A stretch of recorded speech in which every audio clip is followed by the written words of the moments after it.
So with your permission, we may start.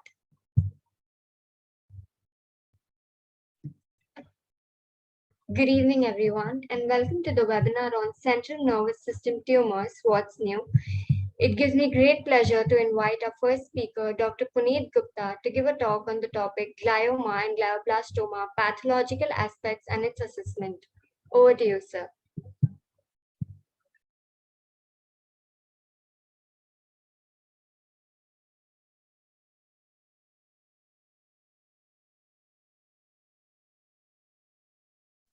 Dr. Puneet, you will have to unmute yourself. Yeah, I'm sure. I'm just sharing the screen. Perfect. Thank you for inviting me on this meet. And it's a pleasure to share this platform. And I'm sure we are going to have a meaningful interaction. So I'm serving as Director of Oncology Services at Metro Hospital and Cancer Institute, Preet Vihar, Delhi. Today, the agenda will be about the pathology and then genetics related to the brain tumor therapy. Especially, I will confine myself to the adult group, because then if we discuss the childhood will be a, it will require much more time. So first of all, which is in clinically important scenario is in oligodendrogliomas. We know in oligodendroglioma, the pathological profile, there is a classical fried egg appearance, and there is a delicate branching pattern of the capillaries, and it is associated with microcalcifications. So if we see about the genetic profiling nowadays, the IDH1 mutation is very common.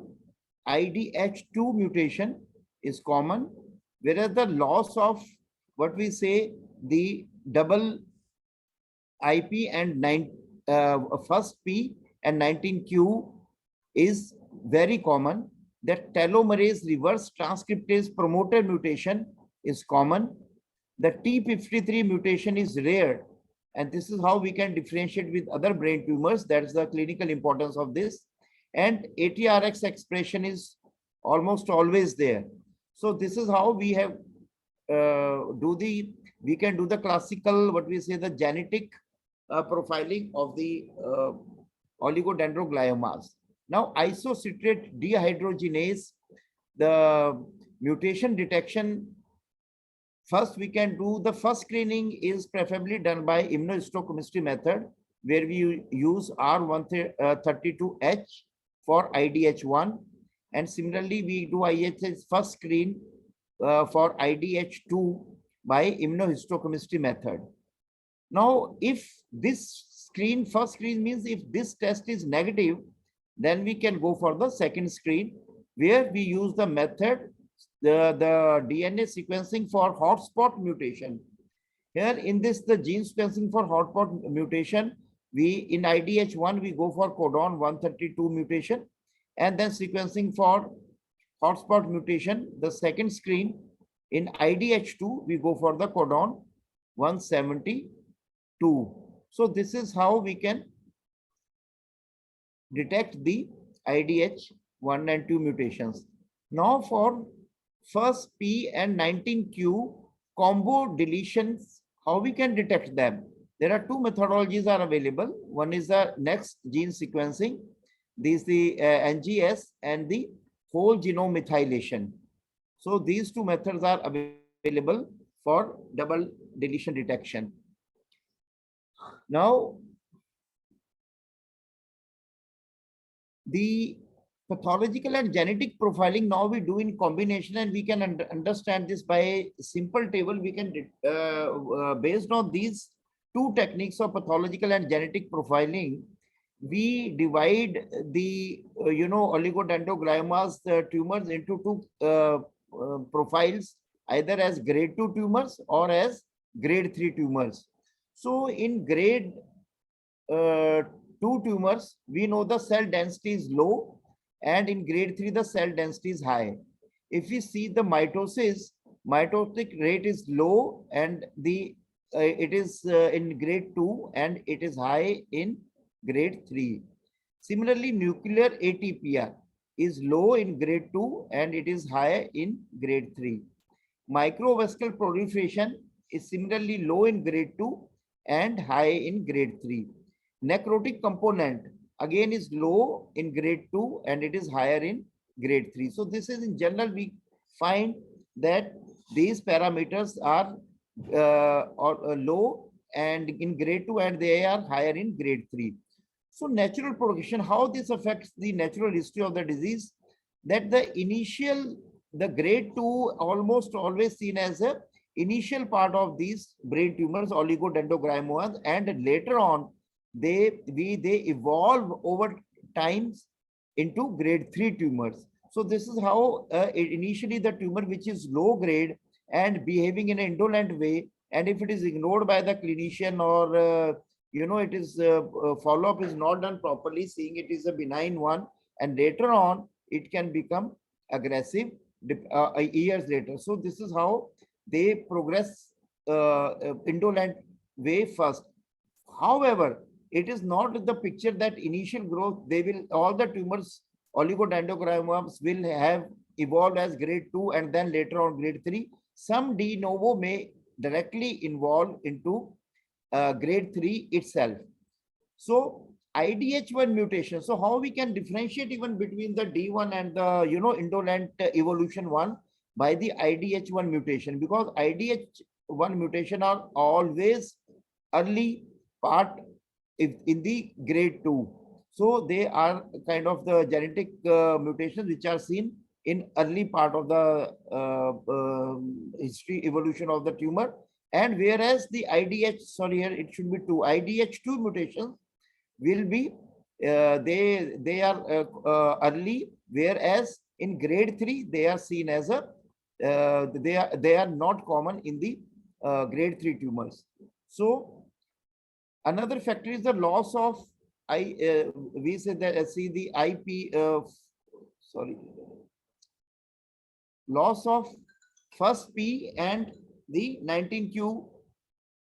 Here we see that this is very common in the grade 2 tumors because it is an early change, and it is not common in grade 3 tumors. So this is how the genetic profiling between grade 2 and grade 3 oligodendrogliomas is found. Now, how the impact of this genetic profiling has been there on the therapeutic outcome of the oligodendroglioma is very significant, because we see the median survival has jumped up by almost 5 years. So in grade 2 tumors, if we see the survival in the studies without genetic profiling, it was around 15 years. Overall survival was around 15 years.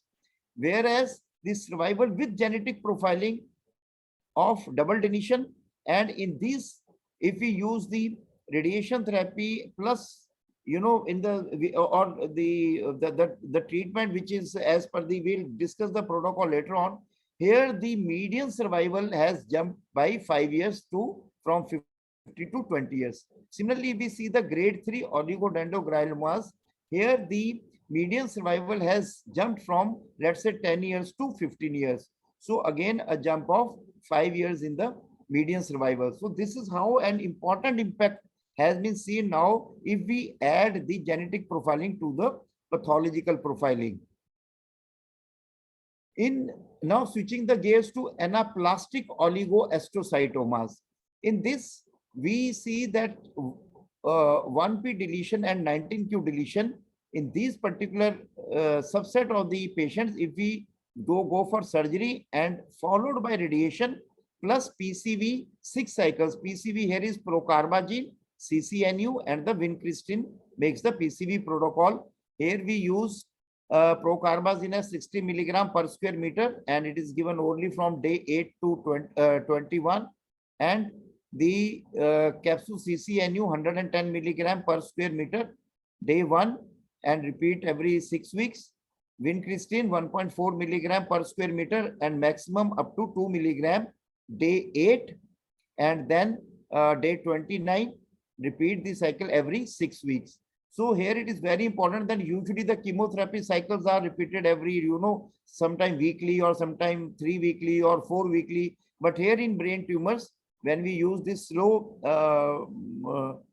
drugs where the pharmacokinetics are different, there their half-life is a slower one. So there we use we repeat the next cycle by a gap of 6 weeks. Now, diffuse astrocytic tumors. In diffuse astrocytic tumors, now if we see the genetic profiling, I think pathological profiling in detail, other next speaker will discuss. Here here we see the diffuse astrocytomic tumors. They have a specific a kind of frequency for IDH1 mutation. They are very common, and IDH2 mutations are also very common. Whereas the 1p and 19q double deletions are absent in this diffuse astrocytoma. Here, if we see there is a specific category which what we call as IDH mutant and double and plus minus double deletion astrocytoma in adults. Here, a important category can be grade 2, grade 3, and grade 4. So in grade 4, we understand that glioblastomas, they were we used to call them glioblastomas till 2021. So till very recently, we used to call them glioblastomas, but now grade 4 WHO reclassification has put them into grade 4 astrocytoma. So grade 4 means we understand that they are going to be their behavior. We used to think that they are all very aggressive. They all belong to one category, but now the category, we can divide them into two categories, the grade 4 tumors as what we say IDH mutant, and there is other group which is we call as IDH wild type. If you see, sorry,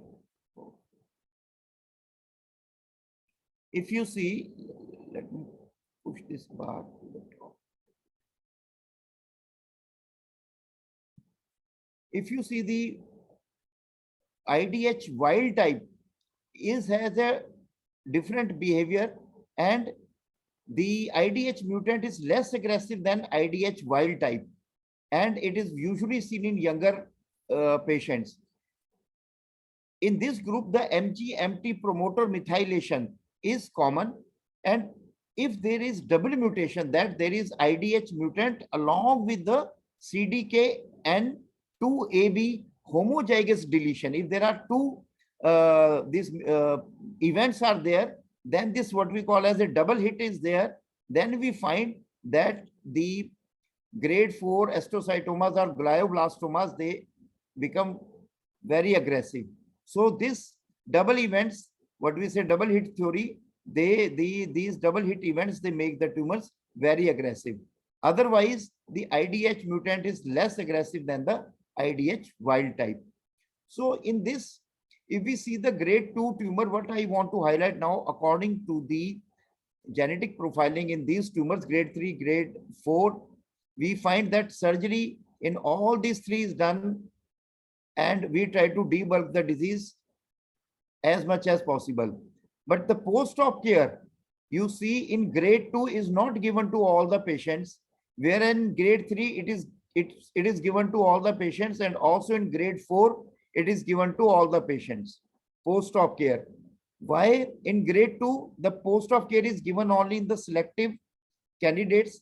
Because this genetic profiling, they say if there is not much gross residual disease or patient is asymptomatic, then you do not require to treat. So majority of them, they need no post-op care, whereas a very selective few who have the gross residual disease, which could not be removed by one reason or the other, surgeon cannot remove it, and there is a gross residual disease, or the patient still remains symptomatic after the therapy, then in this selective subset of the patient in grade 2, we go for post-op radiation and plus what we say chemotherapy based on PCB protocol, which we have discussed, and temozolomide alone.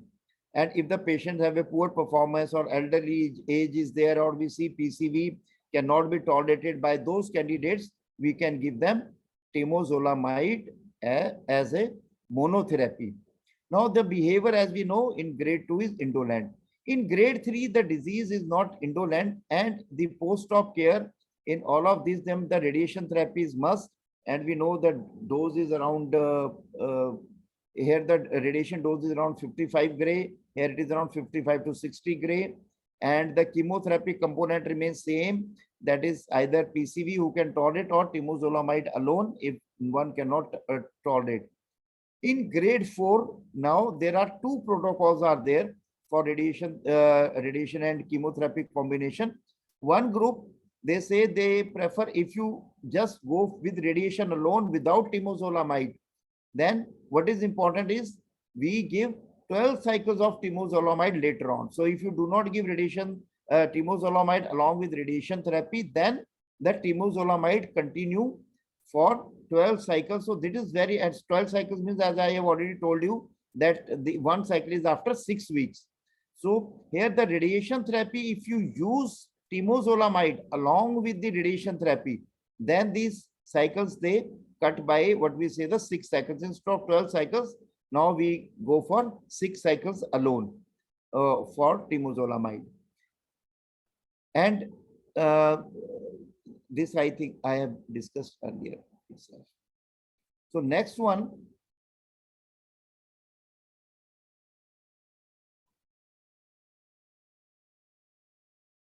Next slide.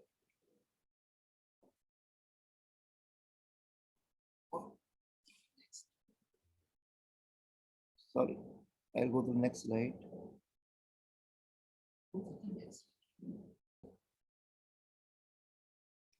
So genetic profiling, if you see for the ongoing trials of target therapy, as per the genetic profiling, now very important thing is that the scenario even for the clinical trials have changed, and we have seen the outcomes have changed. So nowadays the clinical trials have also changed. So we have now IDH1 mutant astrocytoma is there. Then we use IDH1 inhibitor, ivosidenib. This has in phase 1 trial has been done. And IDH1 mutant oligodendroglioma, again we go for IDH1 inhibitor, ivosidenib. Phase 1 study has been done. And if we have IDH1 mutant glioblastoma, or we know grade 4 astrocytoma, then we go for IDH1 inhibitor, ivosidenib. Phase 1 study has been done.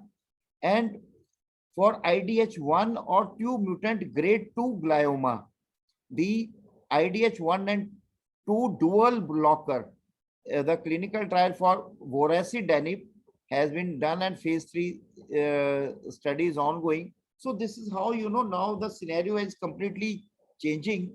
And now as a clinician, we are finding that care is going to be associated with the total profiling. That is, we are going to have the pathological profile as well as the genetic profile. Thank you.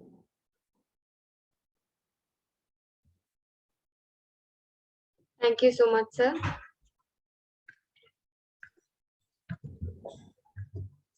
I would now like to invite our next speaker, Dr. Gale Kathleen Edwards, to give a talk on the topic, a relook at primary central nervous system lymphomas with focus on diagnostic challenges. Over to you, ma'am.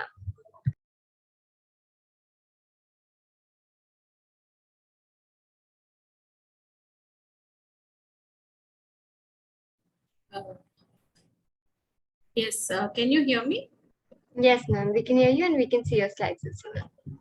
Yeah, good evening, everyone. And I'd like to thank Onquest for giving me this opportunity to speak here on this platform. I hope the session is going to be very interactive.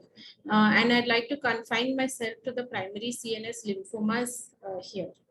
And I would give a special emphasis on diagnostic challenges. Next screen. Ma'am, you're sharing the slides, ma'am. You can try using the arrow keys. Yeah.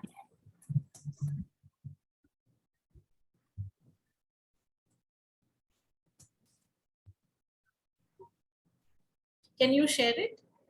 Otherwise? Sure, ma'am. Sure, ma'am.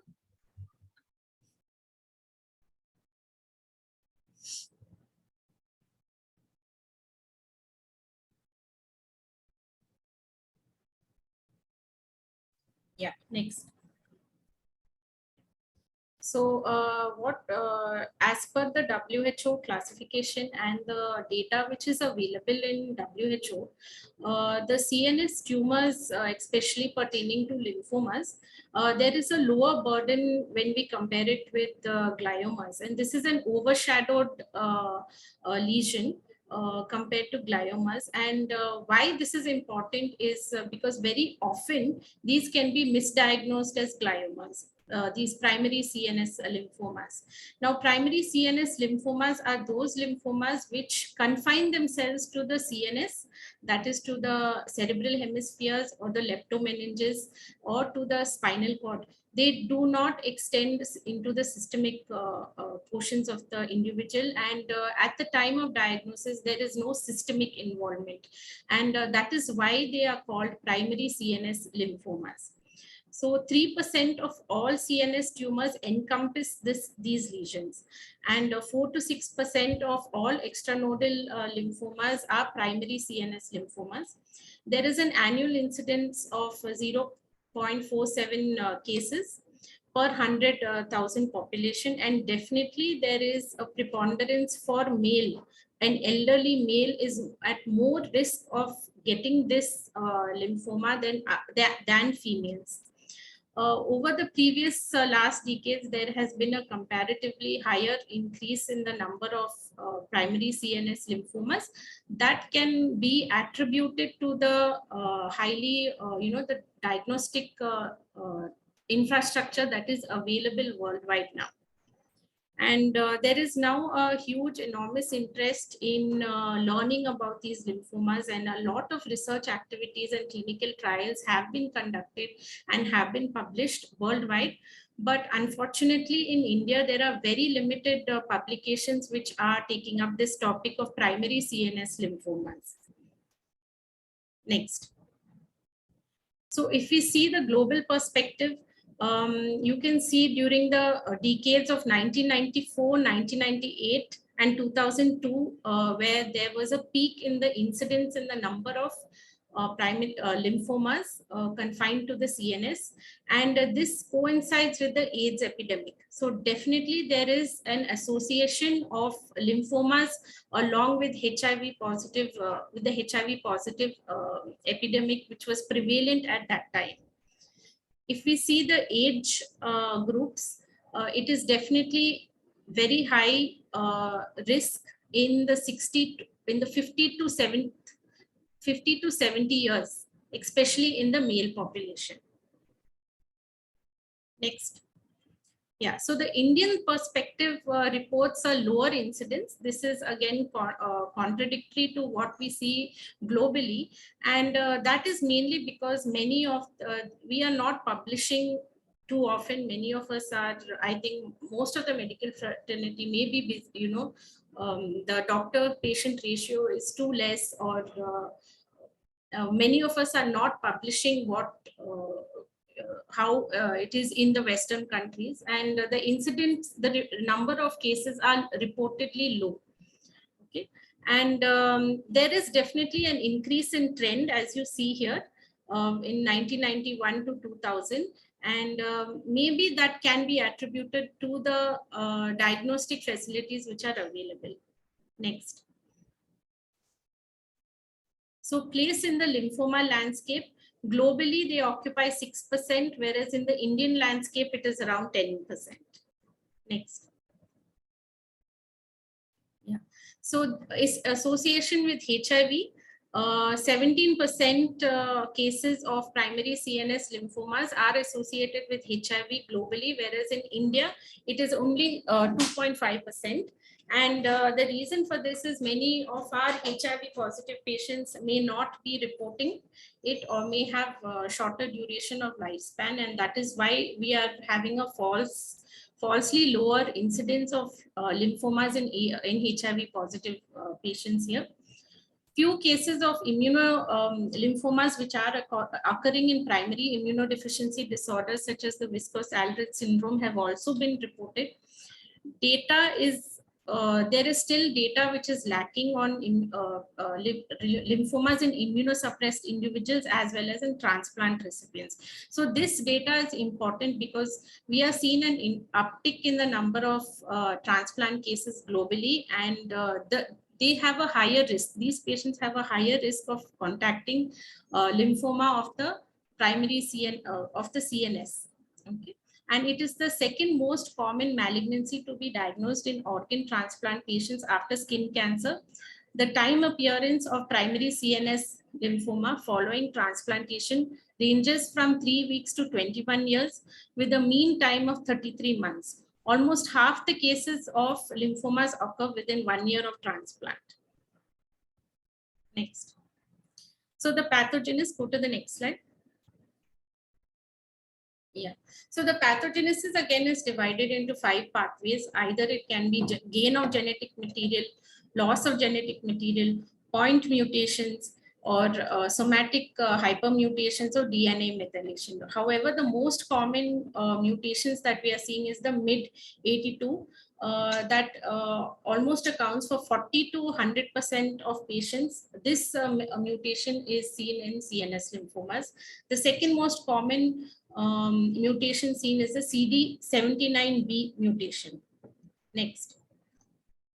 So the clinical scenario here is basically it is site specific. So they are divided into site specific lymphomas. Either it can be an intracranial lymphoma, a leptomeningeal lymphoma, ocular or a vitreoretinal or a spinal lymphoma. So intracranial lymphoma, basically they can occur as a single lesion 50% of the time, but also the rest of the 50% of the time they can be multifocal in nature. They mainly occupy the frontal, temporal or the parietal lobes. They can be infratentorial but in a lesser ratio. The most common symptoms that we see here, patient presents with headache, and 70% of patients present with headache. They can also present with behavioral or personality change, seizures in 14% and visual impairment in 4%. Go to the previous slide. Yeah, the leptomeningeal lymphoma, these are quite rare. These are primarily found in females, and most of these the clinical symptoms which are found here are again headache, ataxia, encephalopathy, and a minority of the patients also present with isolated bowel or bladder symptoms. Most of these tumors can manifest in the ocular or the vitreoretinal area, but primary ocular lymphomas are quite rare.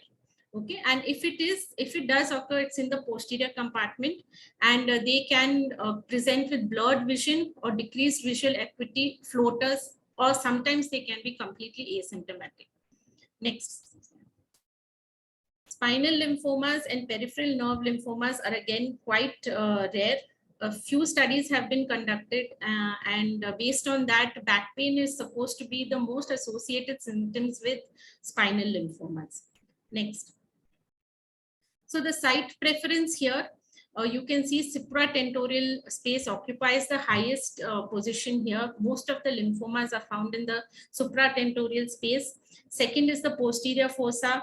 Third is probably the basal ganglia, the corpus callosum, and the spinal cord. Next. So the most preferred testing here, 98.9% of the time, MRI is able to detect conclusively that these are lymphomas. MRIs along with PET has an 86% success rate. And as you can see, MRIs will show you an hypointense lesion which is surrounded by a hypertense edema. Contrast also would help in diagnosing these lesions. If the patient has taken corticosteroid, then it becomes a challenge to diagnose these lesions on radiology, on imaging, because sometimes lymphomas can shrink post corticosteroid therapy. Next. So the laboratory investigations here, I would like to focus on the CSF analysis. So CSF analysis, apart from biopsy and imaging, is the third most preferred tool. it along with that, it gives you an 80% success rate when it is combined with MRI and yielding around abnormal intracranial lymphomas, 43 to 45% in leptomeningeal and orbital lymph, and 30 to 35% in orbital lymphomas. Now, 54% of patients also show low glucose levels and elevated protein levels in few studies, and 92% of patients show elevated total counts of predominantly an atypical lymphoid population. Next. So this is the cytology and the morphology of these atypical lymphoid cells, which is seen in the cytology smear. You can see it is a hypercellular picture wherein atypical lymphoid cells are placed in a diffuse manner. These lymphoid cells are large. They have atypical nuclei or irregular nuclear margins, prominent nucleoli, and some amount of moderate to basophilic cytoplasm. And these aspirates will be cellular. So the sensitivity of CSF varies, and it's around 2 to 32%, and it is basically dependent on how the CSF sample is taken. So several technical factors can affect cytology as well as CSF studies, and for a very good, for the CSF aspirate to be successful, a minimum of 10.5 ml is required. CSF flow cytometry can also be performed. Previous slide. It is a useful adjunct to CSF cytology and has been shown to increase the ability to detect CNS involvement in high-risk individuals. When samples for cytology and flow cytometry were obtained and interpreted independently, up to 80% of lymphoma cases with CSF positive involvement were detected in the first CSF sample itself. So next slide. In the Canadian Journal of Neurological Science, there was an algorithm which was put forward by the authors, wherein they classified patients, the need for flow cytometry in few patients. They classified them based on the history and the MRI findings. Now, if the history was positive and MRI findings were also positive, they categorized them as highly clinically suspicious for lymphoma, and they directly went in for an LP with cytology and flow cytometry. So those with low risks first initially went in for a cytology, and then later on, if cytology came out as positive, then only they would be subjected to flow cytometry. So there are many common criticisms with this approach. One is the sequential testing of CSF, which is not possible in today's scenario. With the number of patients that we are getting, how comfortable would patients be giving multiple samples of CSF? It is not that practical. Secondly is CSF cytology, it needs to be analyzed within 24 hours of collection. So flow cyt, otherwise the cells in the CSF would disintegrate. So this is a technical challenge to find, to immediately aspirate the sample and send it for processing immediately within 24 hours is quite challenging, especially in 2 or 3 tier cities. Next. Next. Other supportive investigations which are also there is CSF beta-2 microglobulin. Some studies have shown that this can be beneficial, but the pitfall here is these microglobulin levels may also be elevated in other neurological disorders. So it is not so specific. It should only be used as an, in addition to other findings. Next. So this IGHA gene rearrangements, this is the new something which many people, clinicians would require and would want to use. This investigation would probably circumvent the issue of cell integrity in CSF samples, because we just require the DNA material or the RNA material to analyze the gene arrangement here. Among this IGHV gene arrangement, along with the CSF flow cytometry and cytology has a very good success rate and only should be used as an adjuvant rather than a replacement. Next. So the histopathological patterns and types, the fifth edition of the classification of lymphomas are almost similar to the fourth edition. There's no much change in it.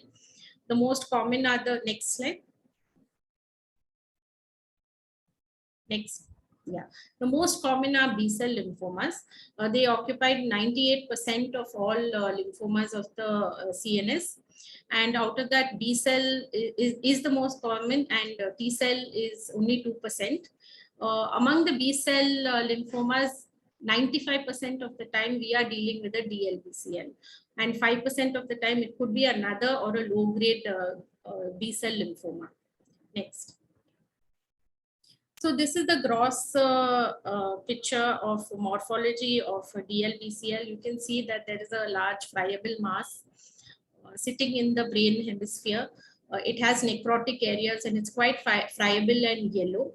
And this is the squash smear. You can see it's quite hypercellular. There are atypical lymphoid cells which are spread throughout the smear. Next. So this is the histopathological image of a DLBCL. What is quite striking here is the hypercellularity of the lesion, the perivascular accumulation of these atypical lymphoid cells, which is a clinching diagnostic feature for CNS lymphomas.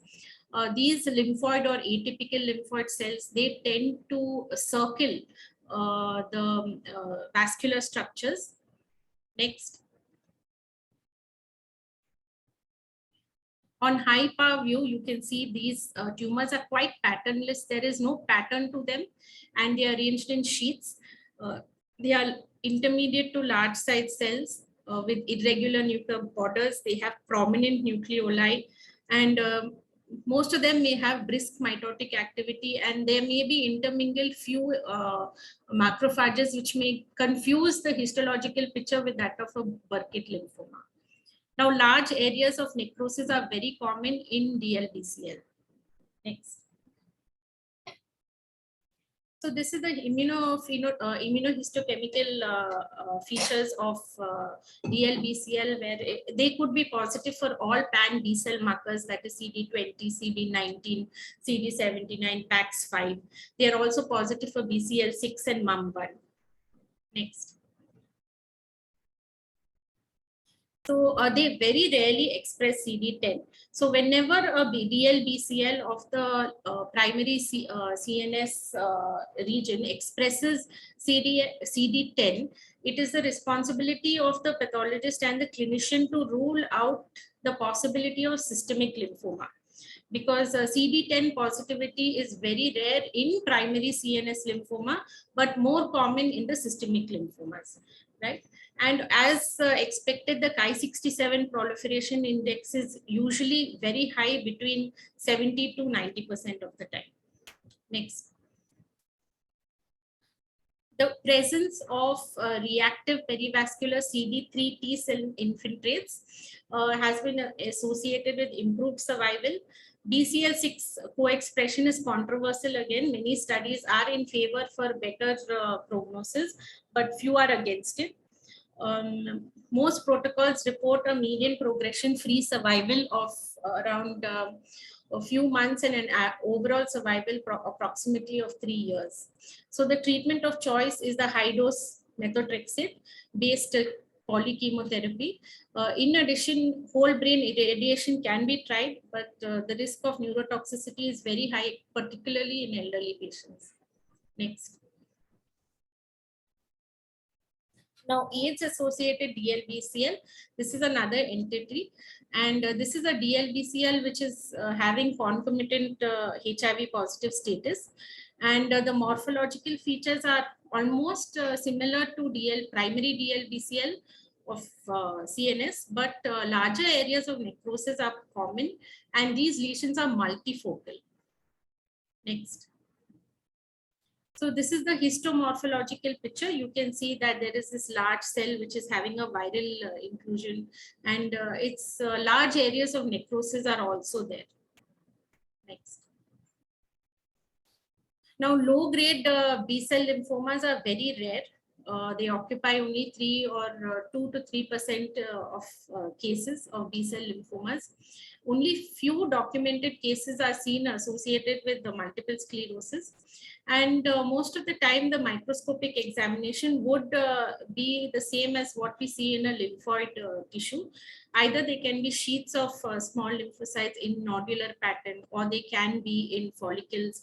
And the immunophenotyping would either be CD20, the pan B cell markers, which would be CD20 or CD10 positive, or CD5, CD23. Any of these can be positive. Next. So MALT lymphoma, this is the most common dural lymphoma. The male to female ratio is approximately 1:5. That means to say females are more, they have a higher risk of developing this lymphoma. And the radiological examination reveals a mask of plaque-like thickening of the dura, often mimicking meningioma. Next. T cell and NK cell lymphomas. This is around 2 to 3% of all primary CNS lymphomas. These tend to affect younger adults to middle-aged individuals. And in comparison to B-cell lymphomas, which is in the adult population and elderly, the T-cell lymphomas are more prone to involve the younger generation. Okay, more common in Asia. And reported cases are often not subclassified, except that they are generally reported to be peripheral T-cell lymphomas. Microscopically, malignant T cells express the pan T-cell markers and CD45. Next. So this is the histomorphological picture. You can see there is diffuse sheets of these atypical lymphoid cells. Again, hypercellularity is increased, and most of the time they express CD3. Next. So there is another variant, anaplastic large cell lymphomas. These are extremely rare, only 1% are primary, seen in children in the intracerebrum with involvement of leptomeninges and dura. Patients present with headache, seizures, nausea, and or a combination of all these. Initially, they may resemble patients, having meningitis rather than a neoplasm. This is an aggressive lymphoma, but with prompt diagnosis, it can be controlled, and good long-term survival can be achieved. ALK-negative tumors have worse prognosis. Next. So this is the feature of an anaplastic large cell lymphoma. You can see the hallmark cells which are there. And this is CD30 and ALK positive stains. Next. So there are new age research tests which are now available, and what is the success rate of this is still debatable. These are still in research stage, and I think in future this may come into our diagnostic. We will be able to use this as one of the modes of being able to diagnose these lesions. Liquid biopsy, fluid detection of mutations by Sanger sequencing and droplet PCR is now available globally, and it should be preferably analyzed 2 hours from extraction. MID88 mutation detection is also available on tissue blocks, and this is again done by the polymerase chain reaction or the PCR analysis. It has a 72% success rate. Next. Yeah. So with that, I come to the end of my presentation. I'd like to say here that diagnosis is not the end, but just the beginning of practice. And after we diagnose the lesion, that's when the true medicine starts. Thank you. Thank you so much, ma'am. Moving on to the Q&A session. I will display the question. I would ask our faculty to answer the following questions.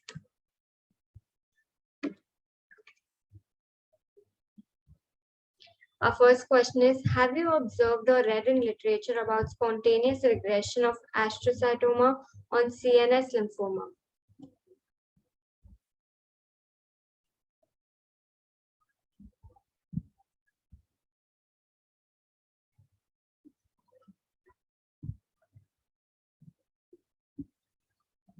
Dr. Puneet, if you could take the question. Yeah. See, spontaneous regression of lymphomas is a known entity, and especially if you see, there has been incidences where the waxing is and waning is very well known, and where the tumors, the size will change, and and at the same time, sometimes they can disappear also. And similarly, the spontaneous tumor regression of low-grade astrocytomas is also known, because as I have highlighted initially, their genetic, insults are very few, and they are not kind of what we say as the driving mutations inserts, and they may revert. There can be spontaneous regressions, and spontaneous regression in lymphomas and astrocytomas is known. Yes. Thank you so much, sir. Our second question is, why do glioma cells die after transfection? Dr. Gale, ma'am, if you could take the question. Why do glioma cells die after? I can't read the whole thing. Transfection. Transection.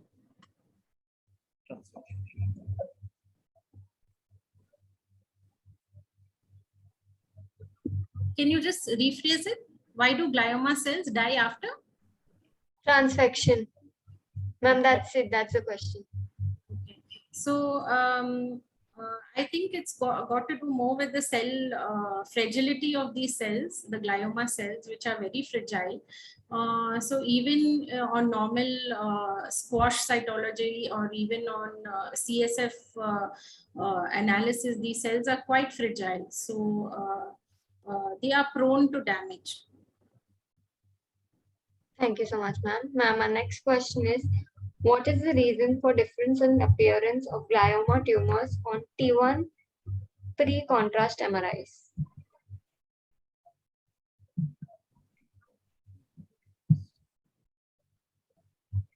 See, yeah, that is a very important issue, especially I have highlighted also in my pathological this thing, because their capillaries, if you see, there is a different vascular pattern of the gliomas. It is a known fact, and their patterns like something, very fine filigree like pattern. So the one pre and post contrast, their images will be drastically different, because their vascular integrity is really very high, and capillary distribution is with quite specific patterns in gliomas, and especially oligodendrogliomas, so they can give them quite characteristic MRI appearances and different appearances before and after T1 pre-contrast images. Thank you so much, sir. So our last question that we have for today is, how can fine tumors grow from initial stage to glioma stage? Yeah, as I told you, this is in gliomas, they evolve. I have seen patients where their initial growth will be very indolent. And even if they have tumors, they may be continue to be of small size. And if you do repeated MRIs over years, they may stay stable, and they may kind of be in the grade 2 oligohydrogrammas, may cheat you, in fact, for quite a number of years. And later on, when I have found a case where a couple got married, then husband and has a grade 2 oligogliomas, and they did MRI. Spectroscopy is a very beautiful thing. Dr. Gale was discussing about the profiling, and if you see in radiological profiling, we can do just the MRI spectroscopy, and we can differentiate between neurocysticercosis or the lymphomas and other gliomas, and even we can grade the gliomas, and it may not be that exact one, but yes, we may do that. And especially we can say it is neurocysticercosis or tuberculosis, or is it malignancy. So, or glioma, so this can be done on MRI spectroscopy. So my point is that definite, and in fact, I will like to add to Dr. Gale's presentation. I seen practically cases where, lymphoma was there, and it was when we did CT scan, there was no tumor. And patient is telling, sir, I am having double vision, I am having headache, I am having early morning nausea, and it was very classical ICT features. So we say what to do, where we did an MRI, and in MRI we find there was a big tumor sitting there. So therefore the proton density of that tumor and tissue were different. So therefore we were able to see the tumor in the MRI, but the electron density which we see on the CT scan, that was mimicking, there was no differential between the tumor and the tissue electron densities. Therefore on CT scan we were missing that, even though midline shift was we were able to make out the midline shift, but the tumor was not visible, and it was looking as if the normal tissue is pushing the thing. So that was very challenging case, and I still remember. So this is how the different importance of CT versus MRI. You try your hands with other things. So do not lose your clinical judgment, but yes, at the same time you have to prove it, because sometimes patient will say, sir, you are just telling it there is something, and the report is coming normal. So how you are, able to, so, but don't lose your clinical judgment. Even if your patients, they try to bully you or they try to put you down that CT scan is not showing and you are telling there may be a brain tumor. So change the swab, the investigations, and explain to the patient between the electron density and proton density, and you must also know about the same. So tumor growth can be in glioma stage, it can be very, very indolent. And once, as I say, the driver mutation will happen, or what we say, the Knudsen hypothesis of double hit. Moment you gather more kind of a driver mutations, the tumor will become quite aggressive, and it is very well known in gliomas, and especially if it goes to, and in astrocytomas also, if you go to grade 4, they become very aggressive. And as I told you, if they get the N2AB mutation and also IDH mutations, the grade 4 astrocytomas will become very aggressive. Yes, thank you. Thank you so much, sir. I would now hand over it to Nishita to give the vote of thanks. So on the behalf of OnQuiz team, I would like to thank both the speakers for a wonderful session. It was really informative and knowledgeable session, sir. Our audience has learned lots of things from you all. So thank you so much, doctor. And many thanks to our Kavina team for a great coordination. Thank you so much. Thank you. Thank you. Thank you, sir. Thank you. Thank you. Bye. Thank you. Nishita ma'am, with your permission, I may end the meeting. Yeah, sure. Thank you.